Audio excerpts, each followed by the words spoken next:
உலக crypto currency சந்தையில் தற்போது ஒரு மிகப்பெரிய நிலநடுக்கம் ஏற்பட்டுள்ளது.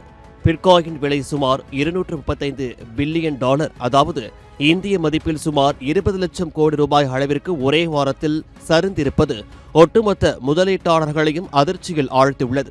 கடந்த ஆண்டு தனது உச்சத்தில் இருந்த பிட்காயின் தற்போது 60,000 டாலருக்கு கீழ் சரிந்து தனது மதிப்பில் பாதியை இழந்திருக்கிறது.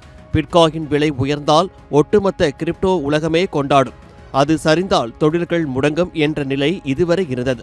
ஆனால் இந்த வீழ்ச்சி வெறும் ஒரு விலை சரிவு மட்டுமல்ல, இது கிரிப்டோ சந்தையில் நிகழும் ஒரு மிகப்பெரிய மாற்றத்தின் அறிகுறி என்கிறார்கள் பொருளாதார வல்லுநர்கள். பிட்காயினை விட மற்ற ஹாலர் காயின்களின் நிலைமை இன்னும் மோசமாக உள்ளது.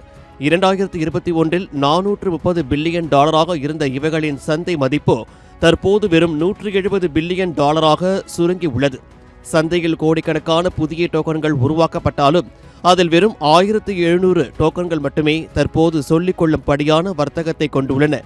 அதாவது தேவையற்ற மற்றும் போலியான கிரிப்டோ நாணயங்கள் சந்தையில் இருந்து துடைத்து எறியப்படும் ஒரு சுத்திகரிப்பு படலம் தற்போது தொடங்கிவிட்டது.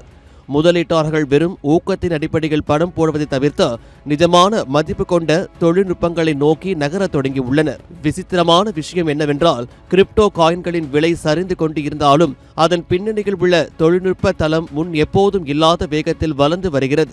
குறிப்பாக ஸ்டேபிள் காயின்கள் உலகளாவிய பண பரிமாற்ற அமைப்பின் ஒரு அங்கமாக மாறிவிட்டன. விசா மற்றும் மாஸ்டர் கார்டு போன்ற நிதி நிறுவனங்கள் இந்த தொழில்நுட்பத்தை பயன்படுத்த தொடங்கிவிட்டன. பிளாக் ராக் போன்ற வால் ஸ்ட்ரீட் ஜாம்பவான்கள் பங்குகள் மற்றும் பத்திரங்களை டோக்கனைசேஷன் முறையில் டிஜிட்டல் வடிவிற்கு மாற்றி வருகின்றன.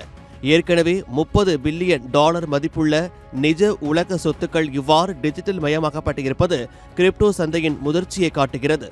இணையத்தின் ஆரம்ப காலத்தில் பல .com நிறுவனங்கள் திவால் ஆனாலும் இணையம் எப்படி அழியவில்லையோ அதே போலதான் கிரிப்டோ சந்தையும் இப்போது உருமாறி வருகிறது. பிட்காயின் விலை பட்டியலை மட்டுமே பார்த்து சந்தையை மதிப்பிட காலம் முடிந்துவிட்டது. இனி தொழில்நுட்பத்தின் பயன்பாடு மற்றும் அதன் பயனை வைத்தே கிரிப்டோ உலக இயங்கப் போகிறது. பிட்காயின் இன்னும் முக்கியத்துவம் வாய்ந்ததாக இருந்தாலும் அது மட்டுமே இனி கிரிப்டோ சந்தையின் அடையாளம் கிடையாது. இந்த மாற்றத்தை ஒரு அழிவாக பார்க்காமல் ஒரு புதிய பரிமாண வளர்ச்சியாகவே நிபுணர்கள் கருதுகின்றனர்.